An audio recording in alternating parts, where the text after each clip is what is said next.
की जरूरत है। बहरहाल मैं इसमें एसएन सिंह को लेकर के आऊंगा। एसएन सिंह ये कह रहे हैं कि जो कार्रवाई हो रही है वो विधि सम्मत हो रही है और कहीं ना कहीं जो आपके साथ के लोग हैं, जो बीजेपी के लोग हैं या जो हिंदू संगठन के लोग हैं, वो भी इसको इस तरह की चीजें भड़काने में पीछे नहीं है और इस बात को अतीकुर रहमान भी कह रहे हैं। देखिए, आपको थोड़ा सा पीछे जाना पड़ेगा। संविधान निर्माता बाबा भीमराव अंबेडकर जी कहते हैं कि एक धर्म ऐसा है इस्लाम धर्म, जो संविधान और इस्लाम को चुनना होगा तो किसको चुनेगा? वो संविधान को नहीं चुनेगा, इस्लाम को चुनेगा।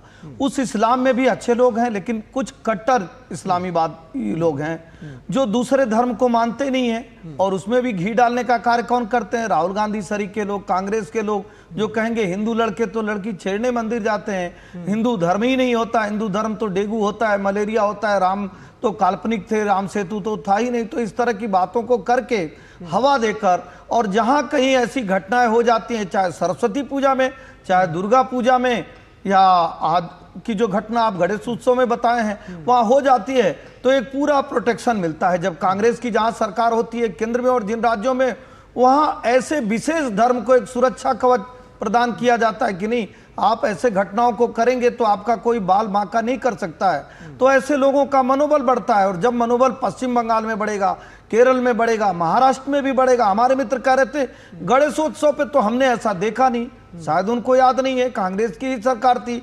पुणे में गणेश उत्सव के समय में हिंदू मुस्लिम दंगे हो गए थे, शायद उनको पता नहीं है।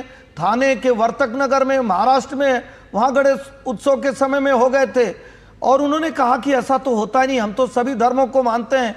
तो कश्मीर की घटना इन्हीं के समय में 90 की थी, जिसमें 1100 मस्जिदों से लाउड स्पीकर से अजान करके कहा गया कि या तो आप धर्म परिवर्तित कर लीजिए या छोड़ दीजिए। इसीलिए बाबा साहब ने कहा था कि कुछ लोग चाहते हैं भारत में शरिया को लागू करना, वो कैसे कैसे अपने या तो धर्मांतरण करा के, नहीं तो आप पत्थरबाजी करके, गला काट के, भय दिखाकर ऐसे कार्य को करेंगे, और उनके साथ ऐसे चुनिंदे लोग तुष्टीकरण के लिए उनको वोट मिलता रहे, उनकी सरकारें बनती रहे, उनका समर्थन करेंगे। नहीं तो भारत तो बहुसंख्यक, हिंदू बहुसंख्यक देश है। दुनिया में कहीं आप बताइए जो जिसकी संख्या ज्यादा है वो वोट डर के रहता हो, वो बार बार संविधान की बात करता हो। लेकिन कुछ लोग चाहते हैं कि भारत में शरिया लागू हो जाए। हालांकि औरंगजेब भी चला गया और लोग भी चले जाएंगे, वो चीजें तो लागू नहीं हो पाएगी।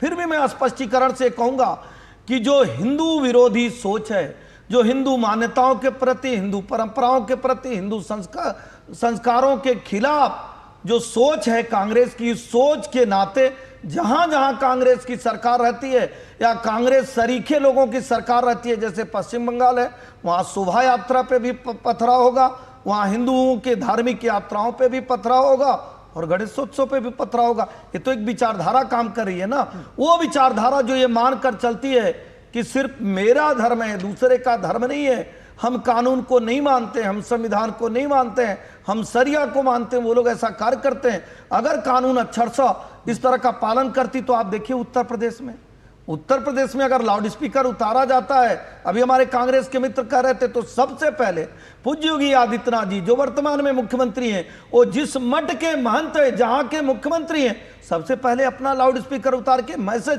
देने का कार्य करते हैं कि नहीं, संविधान सबके लिए बराबर है। लेकिन कांग्रेस की सरकारों में संविधान सबके लिए बराबर नहीं है। इनके समय में संविधान विशेष धर्म के लिए अलग और बहुसंख्यक के लिए अलग। इसी नाते मुझे लगता है कि कांग्रेस ने जो जिस तरह से 60-70 साल सरकार चलाई, एक विशेष धर्म के लिए संविधान को बदलने का कार्य किया, साबानो केस में भी कार्य किया, जिस तरह से उनको प्रोटेक्शन देने का कार्य किया, इस नाते उनको आदत पड़ गई है कि आप संविधान को न मानिए, सिर्फ और सिर्फ अपने धर्म को मानिए। हम तो निवेदन करेंगे कांग्रेस के मित्र से कि आप राहुल गांधी को समझाइए, आप बताइए कि दूसरे के भी धर्म, परंपरा, संस्कृति, उसकी के भी अच्छाई की बात करिए, उसमें भी शरीक होइए, उसमें भी शामिल होइए।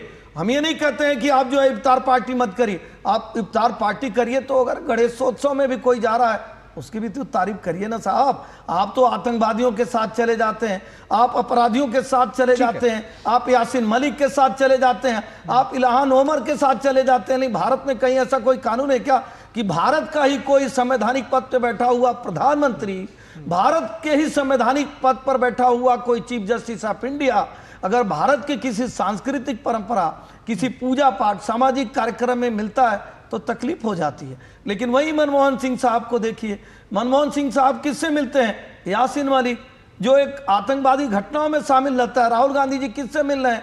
जो भारत के खिलाफ इल्हान उमर जो काम कर रही है उनसे मिल रहे हैं। तो ये फर्क है कि कुछ लोग भारत को मानते हैं, कुछ लोग रहते तो भारत में हैं, न भारत की संस्कृति को मानते हैं, न भारत की परंपराओं को मानते हैं, न हिंदू धर्म को मानते हैं। हिंदू धर्म को तो डेंगू मलेरिया कहेंगे, हिंदुओं को तो हिंसक कहेंगे। निश्चित तौर पे आपके जिम्मेदार चैनल से इनको ये बताना होगा कि भारत में जो लोकतांत्रिक व्यवस्था है, जो संवैधानिक व्यवस्था है, उसमें सबको आज़ादी अपने तीज त्योहारों को मनाने की, और कदापि इस तरह का प्रयास मत करिए कि हिंदू धर्म के अगर कोई तीज त्योहार आते हैं तो आप कंकड़ पत्थर उनके ऊपर चलाइए।